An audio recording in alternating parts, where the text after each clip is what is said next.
Hello students, आज हम mathematics का जो टॉपिक डिस्कस करने वाले हैं दैट इज़ रोलिस थ्योरम।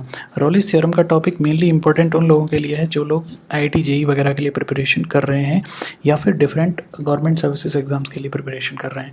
तो रोलिस थ्योरम आती है आफ्टर लिमिट एंड कंटिन्यूटी। जब आपने लिमिट पढ़ लिया है, कंटिन्यूटी पढ़ लिया है एंड आपने डिफरेंशिएबिलिटी भी पढ़ लिया है, क्योंकि इन्हीं तीनों चीज़ों का एप्लीकेशन है ये रोलिस थ्योरम। ठीक है, तो रोलिस थ्योरम एक्चुअली देखिए कहती क्या है। रोलिस थ्योरम कहती है कि मान लीजिए आपके पास कोई फंक्शन है F of X. Okay, let there is a function F of X and F of X क्या है, इट इज कंटिन्यूअस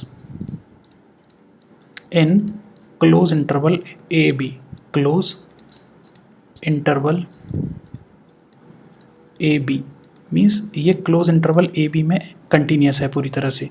इसके बाद क्या कहता है, ये कहता है कि इसका फर्स्ट डेरिवेटिव तो f dash x exist at every point in open interval A B. Means a और बी में आप कहीं भी इसको फर्स्ट डेरिवेटिव अगर निकालना चाहें तो आप निकाल सकते हो। थर्ड कंडीशन कहती है कि फंक्शन का value at point A is equals to value of the function at point B.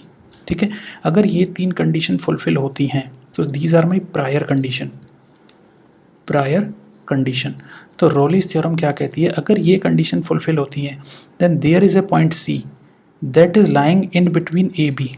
Okay, एक पॉइंट ऐसा होगा C जो कि A और B के बीच में कहीं लाई करेगा, जहाँ पे first derivative of the function वो कैसा होगा, 0।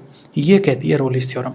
क्यों कहती है रोलिस थ्योरम ऐसा, देखो उसने बोल दिया कि फंक्शन को कंटिन्यूअस होना है A और B के बीच में, फंक्शन को फर्स्ट डेरिवेटिव एग्जिस्ट करना चाहिए, value of the function eight A and value of the function eight B must be equal.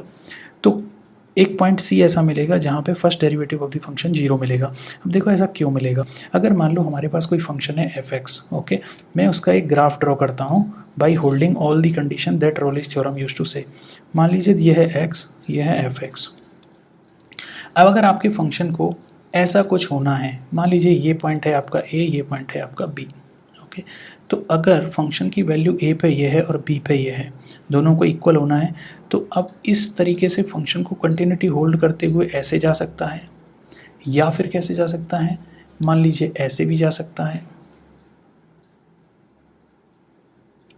ये मीन्स मेरा कहने का मीनिंग एक ही है कि इस फंक्शन को जब भी तीनों कंडीशंस को होल्ड करना है तो इस फंक्शन को डेफिनेटली एक बार कहीं ना कहीं फ्लैट होना पड़ेगा। ऐसे फ्लैट, यहाँ पे फ्लैट हुआ, यहाँ पे फ्लैट हुआ, एटलीस्ट वन टाइम इसको फ्लैट होना ही पड़ेगा। तो मान लीजिए ये पॉइंट जहाँ पे फ्लैट होता है वो होता है C1, ये पॉइंट मान लीजिए जहाँ पे फ्लैट होता है C2, ये पॉइंट जहाँ पे फ्लैट होता है वहाँ पे होता है C। तो ये सारे पॉइंट्स कहाँ पे लाई कर रहे हैं, A और B के बीच में। तो मैं कह सकता हूँ C is lying between A and B। Okay, A comma B के बीच में लाई करेगा ओपन इंटरवल में। और यहाँ पे अगर आप देखो जैसे ही फंक्शन फ्लैट होता है इसका डेरिवेटिव हो जाएगा 0, हो जाएगा ना।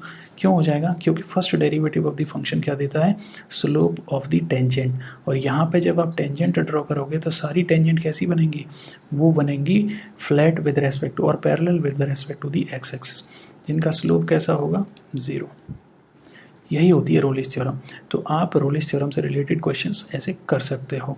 क्वेश्चन पूछा जाता है कि इसमें रोलिस थ्योरम एग्जिस्ट करेगी या नहीं करेगी, तो आप बता सकते हो अगर फंक्शन कंटिन्यूअस है, फंक्शन डिफरेंशिएबल भी है at every point and function की value at each point a and b equal हैं, तो उसमें रोलिस थ्योरम डेफिनेटली एग्जिस्ट करेगी। और एटलीस्ट वन पॉइंट आपको सी ऐसा मिलेगा जहाँ पर इसका फर्स्ट डेरिवेटिव 0 होगा। क्लियर? Thank you.